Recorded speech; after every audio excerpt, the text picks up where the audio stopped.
আসসালামু আলাইকুম ওয়া রাহমাতুল্লাহি ওয়া বারাকাতুহু। প্রিয় মা বোনেরা, আপনারা ভালো আছেন?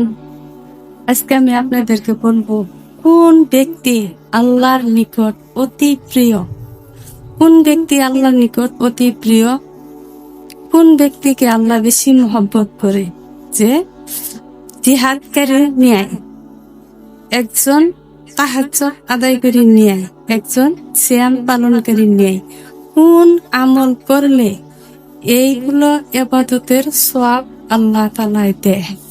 তাই রাসূল করিম সাল্লাল্লাহু আলাইহি সাল্লাম বললেন, কিয়ামতের দিন আল্লাহ বলবেন, যারা আমার মর্যাদার খাতিরে পরস্পরে ভালোবাসা স্থাপন করেছে তারা কোথায়? কে বলবে? আল্লাহ বলবে কিয়ামতের দিন, যে যারা একজন আরেকজন মুসলমানকে ভালোবাসেছে তারা আজ কোথায়? আজ আমি তাদেরকে আমার রহমতের ছায়ায় জায়গা দিব। আজ এমন দিন, আমার ছায়া ছাড়া আর কোন ছায়া নাই। কাল কিয়ামতে রোজ হাসরের মাঠে আল্লাহ তাআলার আরশের ছায়া ছাড়া আর কোন ছায়া থাকবে না।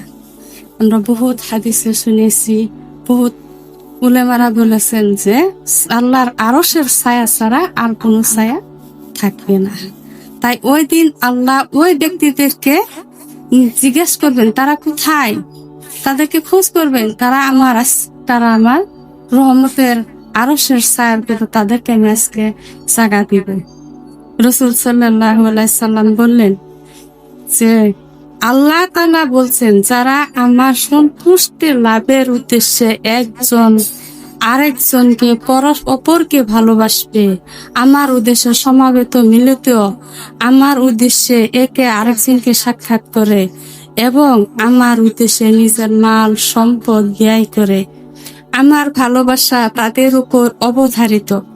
রাসূল সাল্লাল্লাহু আলাইহি সাল্লাম বলছেন, যখন কোনো এক মুসলমান অপর কোন মুসলমান ভাইকে মহব্বত করে, তখন তাকে জানিয়ে দেয় যে আমি তাকে মহব্বত করি একমাত্র আল্লাহ এবং রাসূলের জন্য, যে তিনি আল্লাহকে ভালোবাসেন এবং রাসূলকে ভালোবাসেন, সেই মহব্বতে আমি তাকেও ভালোবাসি। সেই এই কথাটা জানিয়ে দেয়। মা বোন, আপনারা কি বুঝছেন? রাসূল সাল্লাল্লাহু আলাইহি সাল্লাম বলেছেন, বিধবা ও মিসকিনদের সহযোগী যে করে ও আল্লাহর পথে জিহাদকারী ন্যায়, যে মিসকিন এবং বিধবাকে ভালো সহযোগ করে, বিপদ আপদে তাদেরকে সহায় করে, তাদেরকে আল্লাহ জিহাদকারী ন্যায় সওয়াব দিবেন। সুবহানাল্লাহ, সুবহানাল্লাহ। তাহাজ্জুদ আদায়কারী ব্যক্তির ন্যায়, যে অলস হয় না, এবং এমন সিয়াম পালনকারী ন্যায়, যে সারা রাত তাহাজ্জুদ আদায় করে, কোনো দিন তাহাজ্জুদ বাদ দেয় না, অলস করে না, এমন ব্যক্তি যে সিয়াম পালনকারী ন্যায়।